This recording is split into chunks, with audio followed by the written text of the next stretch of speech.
एक पंच मैदानाच्या आतमध्ये दाखल झालेत. शशी चेंडूची मागणी मैदानाच्या आतमध्ये होते.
तर चला सामन्याला आपण सुरुवात करूया. दुसऱ्या फेरीतील तिसरी आणि अंतिम लढत आहे. यानंतर विजेता संघ हा थेट दाखल होईल या स्पर्धेच्या सेमीफायनलमध्ये. आणि एकूणच जर आपण पाहिलं तर बऱ्याचशा युवा चेहऱ्यांना संधी दिली गेली आणि त्याचबरोबर बरेचसे अनुभवी खेळाडू देखील संघामध्ये समाविष्ट केले गेलेत. युवा चेहऱ्यांचा जर आपण विचार केला तर सागर कमबॅक करताना आपल्याला पाहायला मिळतोय. केतन आहेत या संघामध्ये आणि आणखीन एक खेळाडू ज्याचा आपण विशेष उल्लेख या ठिकाणी करूया. शुभम दिनेश जमदाडे हा खेळाडू देखील आपल्याला मैदानाच्या आतमध्ये पाहायला मिळतोय. दिनेश जमदाडे यांचे सुपुत्र आहेत आणि एकेकाळचा मी म्हणेन सिंगल डबल ने सामना जिंकण्याची धमक असणारा खेळाडू अर्थातच दिनेशजी जमदाडे यांचे सुपुत्र शुभम आपल्याला पॉईंटच्या क्षेत्रामध्ये पाहायला मिळत आहेत. आणि एकूणच त्यांच्या खेळावरती देखील नजरा असतील. एक बिग बॅटल एकीकडे रॉयल ए हा संघ आपल्याला या स्पर्धेमध्ये प्रबळ दावेदार म्हणून या स्पर्धेच्या अंतिम फेरीचा मानला जातो आणि त्या संघासमोर चॅलेंज असणार आहे ते संघर्ष स्पोर्ट्स कळंबोली संघाचं. दादा भोईर पुनरागमन करतायत. सतीश थोरात पहिल्या षटकासाठी आय थिंक रॅम्पवरती तयार आहेत. सागरकडून एक षटक टाकणं अपेक्षित असणार आहे कारण संघ मोठा आहे समोर आणि तिथे तुमच्याकडे अनुभवी अस्त्र देखील आहेत. परंतु राहुल चक्रपाणी असतील, दादा भोईर असतील, मंगेश साळुंके असतील, सतीश थोरात असतील आणि अशा खेळाडूंमध्ये गोलंदाजीसाठी वर्णी लागणं सागर या गोलंदाजाची थोडंसं कठीण आहे कारण 3 षटकांची ही लढत आहे.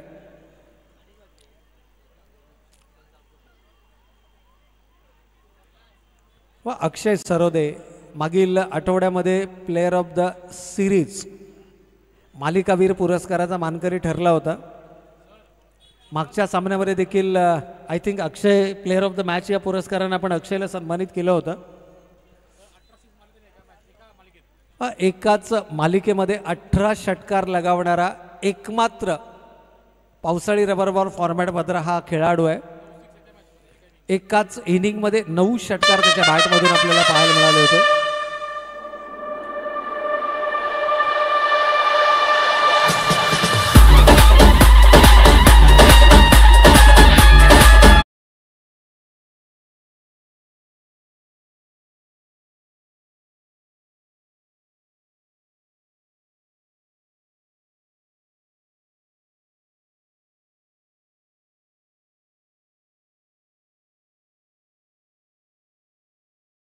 त्यावेळेला शॉर्ट ऑफ लेनचा चेंडू होता, परंतु चेंडू बॅटचा संपर्क नाही आहे. किरण डेमरे मॅक्सवेल थोडीशी खराब फेकी आणि त्याचा फायदा इथे मात्र उचलत असताना धावा धावफलकावरती आल्यात, त्या 2 धावा. पण सामना सुरू होण्या अगोदर जर आपण पाहिलं तर आपल्या डाव्या पायाला नी कॅप लावून हा खेळाडू मैदानाच्या आतमध्ये दाखल झाला. पहिली जी इनिंग त्यानं साकारली त्यानंतर मात्र थोडंसं इंजरी, आपण पाहिलं तर रेली स्प्रेचा देखील त्यानं वापर केला होता सामना सुरू होण्याच्या अगोदर, त्यामुळे थोडासा दुखापतग्रस्त जरूर आहे. आणि हेच कारण आहे की इथे सतीश थोरातला वापरण्याचा निर्णय संघर्ष संघाच्या संघनायकाने घेतला आणि हा निर्णय मात्र कितपत योग्य ठरेल. टॉस्टअप डिलिव्हरी होती, जोरकस प्रहार करण्याचा प्रयत्न, हे पावसाळी रबर बॉल फॉर्मॅट आहे आणि या फॉर्मॅटमध्ये जर का तुम्ही जोरकस प्रहार करण्याचा प्रयत्न कराल तर चेंडू बॅटचा संपर्क होणं थोडंसं कठीण आहे. परंतु जर का वेट अँड वॉचचं क्रिकेट तुम्ही मैदानावर साकारलं, यावेळेला धीम्या गतीचा चेंडू होता, पिक केला रिलीज पॉइंटला, कमालीचा टायमिंग आहे आणि चेंडू सीमा रेषेच्या पलीकडे 6 धावांचा.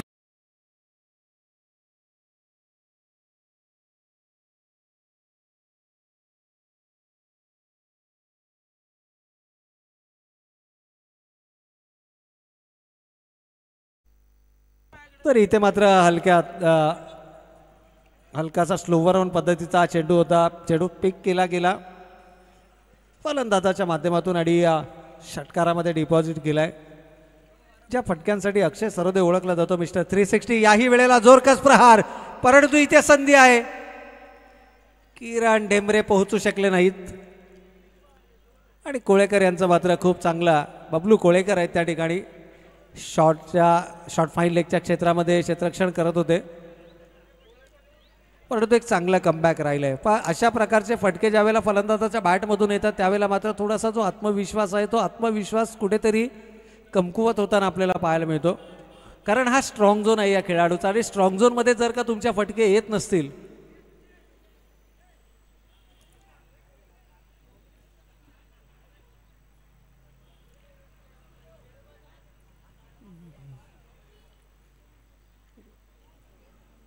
यावेळेला धीम्या गतीचा चेंडू होता, पुन्हा एकदा स्लोवर वन, फिंगर्स रोल केल्या गेल्या. सतीश थोरात चेंज ऑफ पेस खूप चांगल्या पद्धतीने या ठिकाणी साकारत असताना व एकूण धावसंख्येचा विचार केला तर धावा धावफलकावरती आल्यात. योगेश वाघ आमच्यापर्यंत माहिती देत आहेत 10 धावा धावफलकावरती आहेत. पहिल्या चेंडूवरती 2, त्यानंतर दुसरा चेंडू निर्धाव, तिसऱ्या चेंडूवर षटकार, चौथ्या चेंडूवरती 2 धावा आणि त्यानंतर मात्र निर्धाव. यावेळेला पुन्हा एकदा स्लोवर वन पद्धतीचा चेंडू, वेट अँड वॉचचं क्रिकेट आणि चेंडू डिस्पॅच केलाय सीमा रेषेच्या पलीकडे.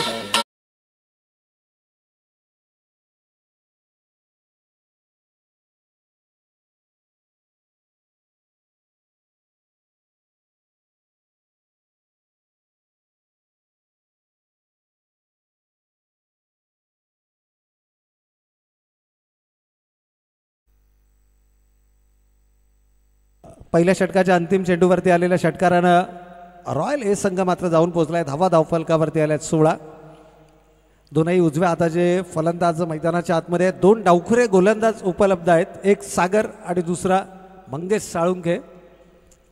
आणि कदाचित इथे आपल्या सिनियर गोलंदाजाबरोबर जाण्याचा निर्णय घेतलाय. विकेटचा तुम्ही कशा पद्धतीनं वापर करता, चेंडूच्या लेंथमध्ये तुम्ही कशा पद्धतीनं बदलाव करता, यावरती मात्र तुमची सक्सेस ही डिपेंड आहे.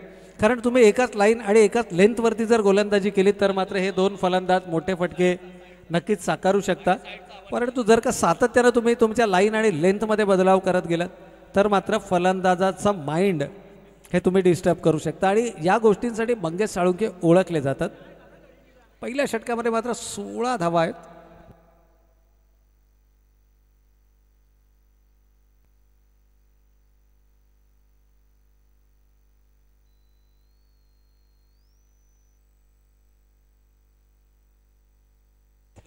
तर चला थोडंसं स्पीडअप करायचंय, नो टीम मीटिंग.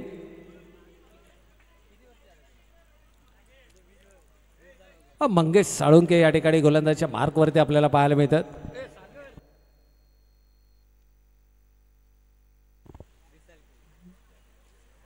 आणि पहिला चेंडू जोरकस प्रहार काढण्याचा प्रयत्न एस टी रक्षकाला चेंडूनं चकावलाय. एक धाव जरूर घेतले, दुसऱ्या धावेसाठीचा कोणत्याही प्रकारचा प्रयत्न नाहीये आणि एक योग्य निर्णय. पंचांचा अवांतर चेंडूचा इशारा आलाय. वाईट +1.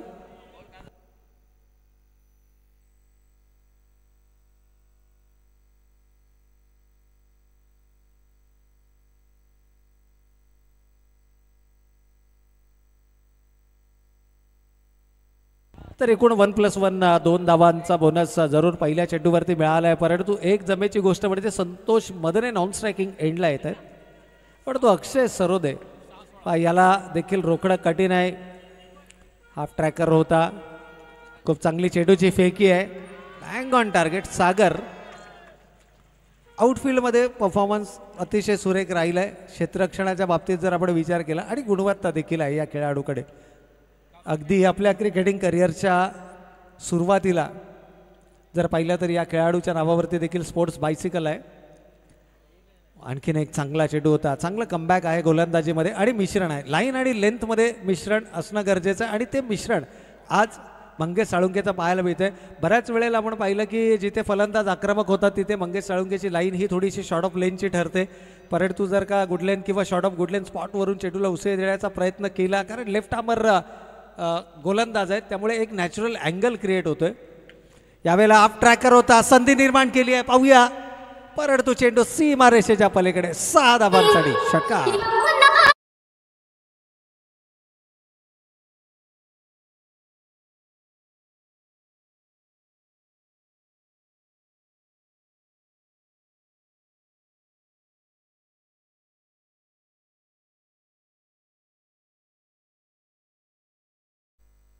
तर या षटकारानं संघाची धावसंख्या मात्र पुढे सरकताना आपल्याला पाहायला मिळते. षटकार आल्यानंतर पुन्हा एकदा यॉर्क लेनच्या चेंडूचा वापर केला. विकेटच्या अंतिम चरणामध्ये चेंडू फेकला गेला. व्हेरिएशन कमालीचं राहिलं आहे. पहिल्या षटकामध्ये आलेल्या 16 धावा आणि त्यानंतर मात्र या षटकात आत्तापर्यंत योगेश वाघ आमच्यापर्यंत माहिती देतात की एक षटकार आणि तब्बल 11 धावा या षटकामध्ये खर्च केल्यात. 27 धावा आहेत धावफलकावर. यावेळेला मात्र लॉफ्ट केलाय परंतु चेंडू बऱ्याच कालावधी हवेमध्ये.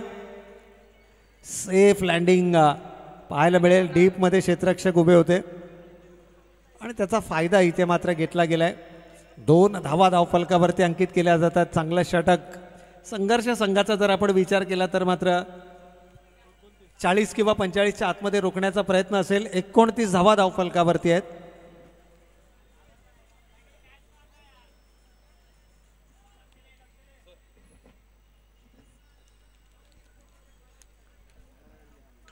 यावेळेला हाफ ट्रॅकर होता. थोडासा आकोट टप्प्याचा चेंडू आणि फलंदाज संतोष मदने मात्र तयार होता. चेंडूला भिरकावून दिलाय सीमा रेषेच्या पलीकडे. फ्लॅट बॅटेड षटकार.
मधून तब्बल 3 षटकार आलेत आणि आणखीन एक जोरकस प्रहार. थोडंसं लेंथ डिलेव्हरी होती आणि त्याचा पुरेपूर फायदा. चेंडू सी मारे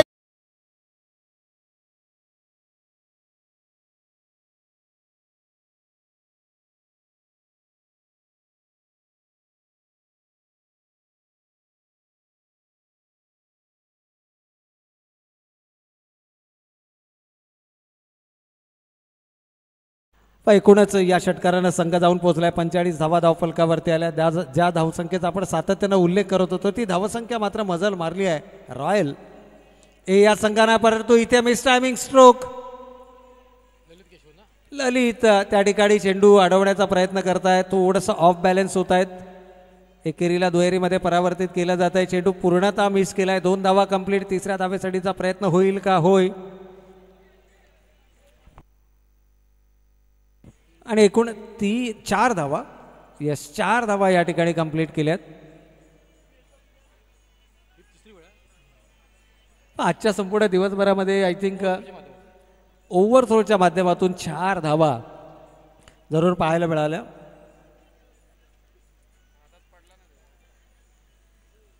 आणि या 4 धावेनं रॉयल ए संघाची धावसंख्या मात्र 49.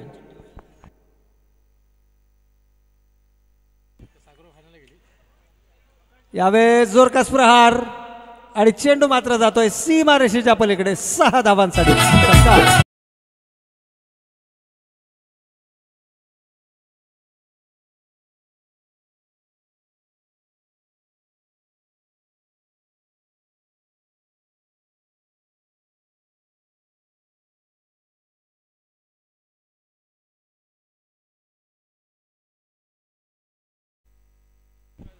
या षटकारानं संघाची एकूण धावसंख्या अर्धशतका पार 55 धावा धावफलकावरती लागतात. आणखीन एक हलकासा ओव्हरपेच चेंडू आणि त्या चेंडूला मात्र भिरकावून दिलाय सीमारेषा पार. या षटकारानं संघाची धावसंख्या धावफलकावरती 61 आणि विजयासाठी लक्ष्य मात्र उभारलं जात आहे 62 धावांचं.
मला विनंती आहे दोनही पंचांना की आपण सामना सुरू करायच्या सूचना करायच्या आहेत. थोडासा वेळ आपल्याकडे कमी आहे. यानंतर फर्स्ट सेमीफायनलची लढत असेल. पण आय थिंक या सीझनमध्ये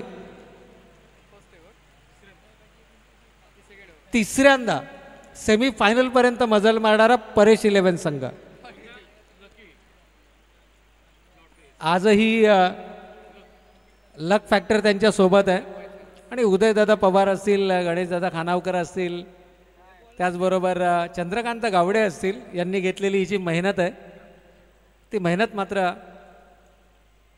नक्कीच या ठिकाणी पाहायला मिळते. यावेळेस मिसटायमिंग स्ट्रोक, बॅकफुटला वेट अँड वॉचचं क्रिकेट पाहायला मिळालं. इथे मात्र एक वेळ असं वाटलं की कदाचित हा चेंडू बीट करेल की काय. राहुल भोईर या ठिकाणी गोलंदाजी करतायत. पहिलं षटक हाताळलं जात आहे. श्रावण सरी पुन्हा एकदा कोसळताना आपल्याला मैदानावर पाहायला मिळतात. मागील 2 स्पर्धांमध्ये पावसाची गैरहजेरी, परंतु या स्पर्धेमध्ये मात्र आपल्याला पावसाची दमदार हजेरी पाहायला मिळते. आउटसाईड द ऑफ स्टंपचा चेंडू होता. हॅमट करण्याचा प्रयत्न. अगदी लॉन टेनिस आपण पाहतो, विम्बल्डनच्या ज्या मॅचेस आपण पाहतो त्यामध्ये एखादा टेनिस प्लेअर ज्या पद्धतीनं फटके खेळतो ना, त्या प्रकारचा फटका लगावण्याचा प्रयत्न होता. या खेळाडूच्या भात्यामध्ये देखील विविध प्रकारचे फटके आहेत. फक्त एक कॉन्फिडंट फटका त्याच्या बॅटमधून येणं गरजेचं आहे. आणि जर का तो फटका त्याच्या बॅटमधून आला तर नक्कीच या ठिकाणी सामन्यामध्ये शिरकाव काढायची संधी नक्कीच मिळू शकते. चला, परेश 11 संघाचा संघनायक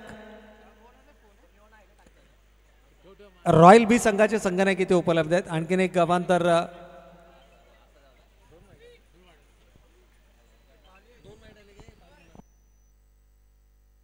तर चला, परेश 11 संघाचे संघनायक देखील उपलब्ध आहेत.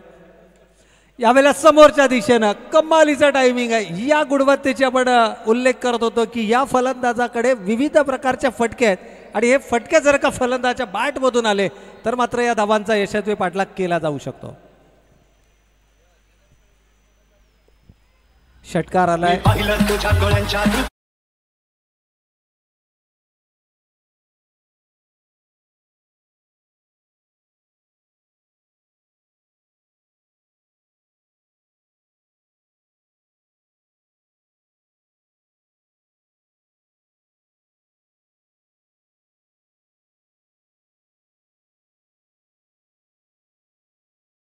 तेजस नारायणवरच्या बॅट मधून आपल्याला षटकार पाहायला मिळतो आणि आणखीन एक मोठा प्रहार. चेंडू यावेळेस डीप स्क्वेअर लेग सीमा रेषेच्या पलीकडे. षटकार.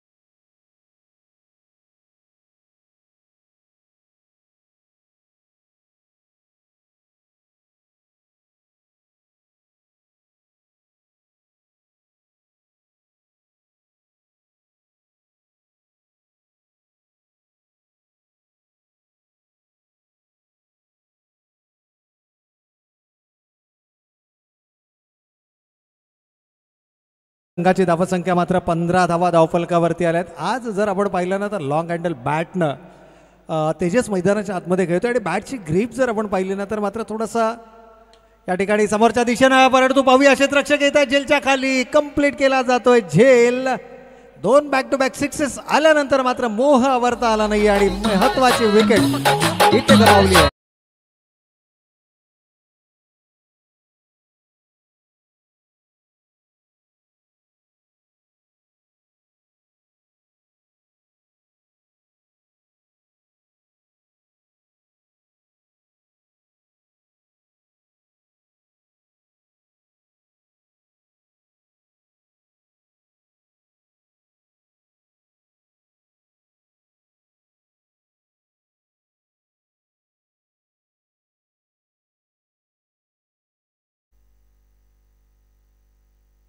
तर 14 धावा आहेत. येस, पंचाने 2 वेळा अवांतर चेंडूचा इशारा केला होता, त्यामुळे कदाचित ही गफलत झाली असावी. एक अवांतर चेंडू आहे आणि एक विकेट देखील आहे शेवटच्या चेंडूवरती.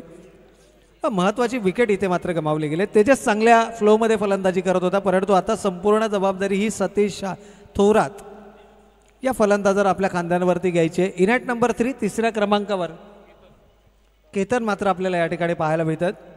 तर टॉस पुढील सामन्याचा नाणेफेकीचा कौल या ठिकाणी केला जाईल. एकीकडे परेश 11 आणि त्यांच्या विरोधामध्ये मात्र असेल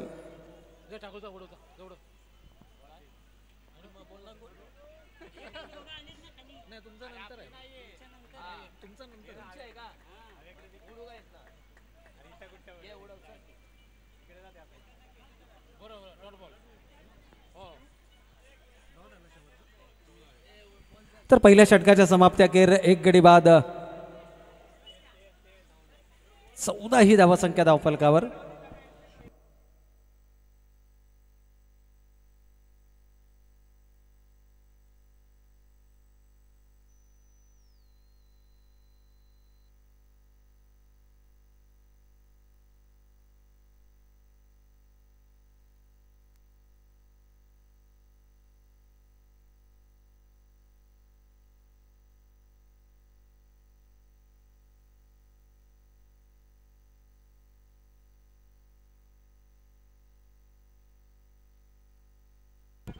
तर या ठिकाणी गोलंदाजीमध्ये मात्र आपल्याला पाहायला मिळतं संतोष मदने, एक मिस्ट्रियस गोलंदाज, परंतु सतीश थोरात अजूनही मैदानाच्या आतमध्ये आहेत.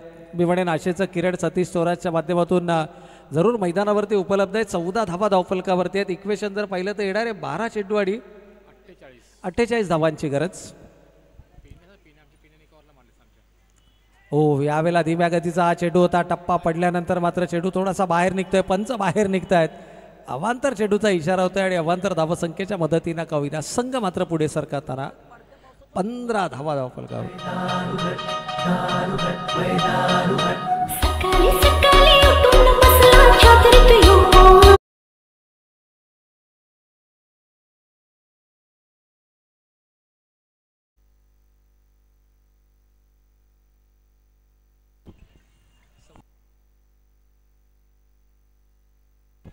यावेळेला मात्र बैठकी फटका लगावण्याचा प्रयत्न होता.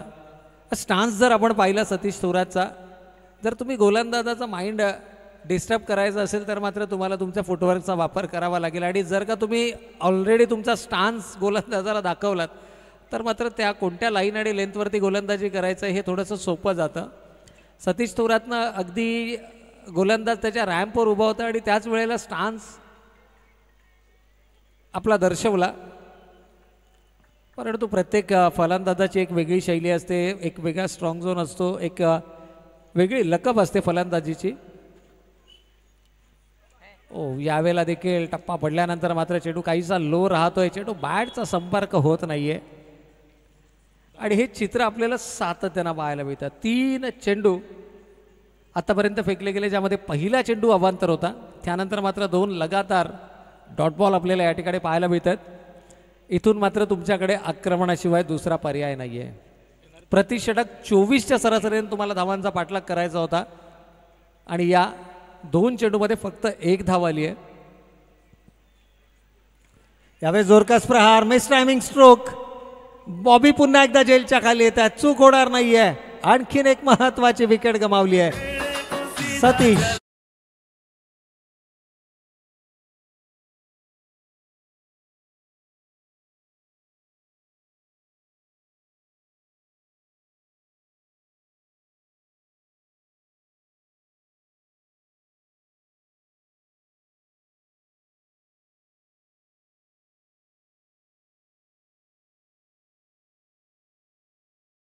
वीर फलंदाज आता मात्र तंबूच्या आश्रयाला आपल्याला पाहायला मिळतात. केतन सारखा आक्रमक फलंदाज जो अजूनही आपल्या सध्याची वाट पाहतोय नॉन स्ट्रायकिंग एंडला. तर स्ट्रायकिंग एंडला मात्र दादा भोईर मैदानाच्या आतमध्ये आपल्याला पाहायला मिळतात. खरं तर संघर्ष संघाची थोडीशी दयनीय अवस्था आपल्याला जरूर पाहायला मिळते. आघाडीचे जे 2 फलंदाज आहेत त्या 2 फलंदाजांना आपलं विकेटचं महत्त्व ओळखणं गरजेचं आहे. कारण जर का तुम्ही विकेटवर थांबलात तर मात्र धावा उभारल्या जाऊ शकतात. अगदी याच स्पर्धेमध्ये जर आपण पाहिलं तर पहिल्या चेंडूवरती विकेट गमावली होती आणि त्या संघानं उर्वरित 23 चेंडूमध्ये 97 धावा बनवल्या होत्या. ह्यावेळेला टप्पा पडल्यानंतर चेडू थोडासा बाहेर निघतोय. पंच आमच्या दिशेनं वळत आहेत. अवांतरचा इशारा होतोय.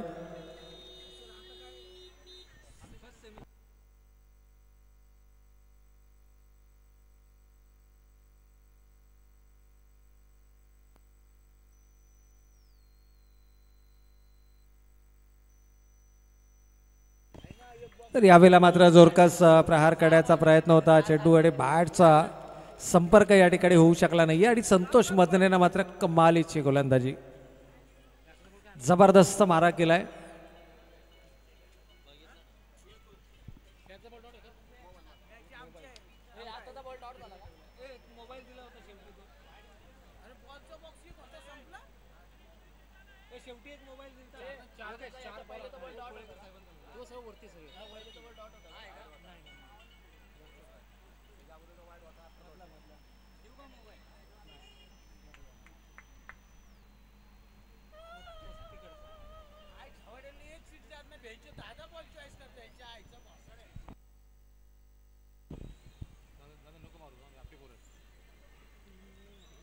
आणखीन एक सुरेख चेंडू.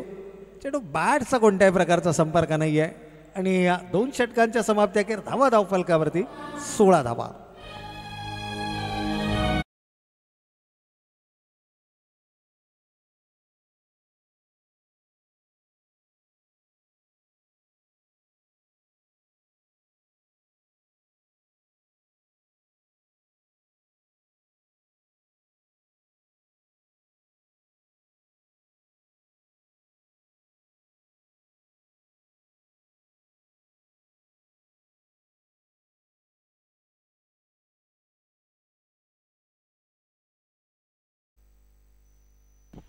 बारा चेंडूंमध्ये तब्बल 8 चेंडू डॉट आहेत. ही माहिती आमचे साथी स्कोरर योगेश वाघ आमच्यापर्यंत पोहोचवत आहेत. 2 फलंदाज गमावलेत, 8 चेंडू डॉट खेळलेत संघर्ष संघानं आणि त्यामुळेच की काय ही थोडीशी दयनीय अवस्था आपल्याला पाहायला मिळते. शेवटचे 5 चेंडू शिल्लक आणि 45 धावांची गरज.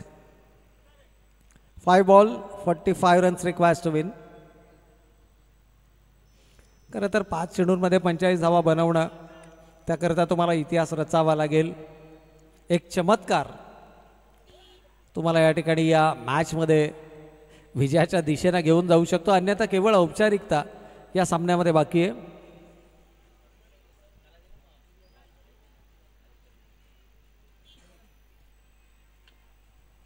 यावेळेला आउटसाईडचा ऑप्शनचा चेंडू होता. पॉईंटच्या डोक्यावरून चेंडू तटवलाय. पंचांच्या निर्णयाची आपण वाट पाहणार आहोत.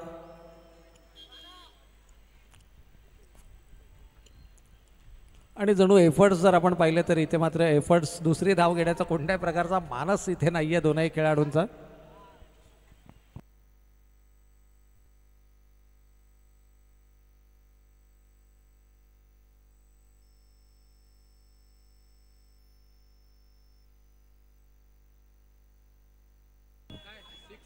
अंपायर धावा 1.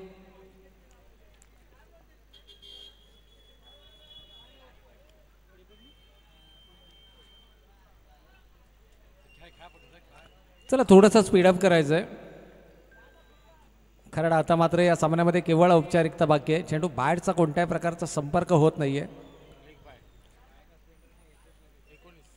19 धावा धावफलकावरती आल्यात. 61 धावांचं लक्ष होतं. जर तुम्ही पहिल्या 2 षटकांमध्ये 8 चेंडू निर्धाव खेळत असाल तर मात्र नो चेंडूचा इशारा. येस, पंच आम्हाला दर्शवत आहेत की हा नो चेंडू आहे. 3 चेंडू आणि 42 धावांची गरज. इथे विकेट मिळवण्याचा कोणत्याही प्रकारचा प्रयत्न नाही आहे, केवळ चेंडू निर्धाव फेकणं यावरती विश्वास दर्शवला जातोय. पॅडलाईनचा हा चेंडू होता. केवळ सिंगल धावफलकावरती येईल. 2 चेंडू आणि 41 धावा आणि हे दोनही चेंडू केतनला आता मात्र षटकारामध्ये परावर्तित करावे लागतील, जेणेकरून येणाऱ्या स्पर्धेमध्ये आय थिंक ही शेवटची स्पर्धा असेल. यानंतर स्पर्धा होईल की नाही हे सांगता येणं कठीण आहे. आणि मोठा फटका खेळण्याचा प्रयत्न, चेंडू बॅटचा संपर्क नाही आहे. आणखीन एक डॉट बॉल. 18 चेंडूंच्या सामन्यांमध्ये ऑलमोस्ट विकेट जर आपण काउंट केल्या तर 11 चेंडू डॉट आलेत. Again a white ball. या सामन्यामध्ये आता केवळ आणि केवळ औपचारिकता बाकी आहे. तेजस नारायणवारच्या बॅटमधून 2 षटकार आल्यानंतर त्यांना आपलं विकेटचं महत्त्व ओळखणं गरजेचं होतं. नाहक प्रत्येक चेंडूवरती तुम्हाला मोठा प्रहार करता येणार नाही आणि अंतिम चेंडू देखील फेकला जातोय.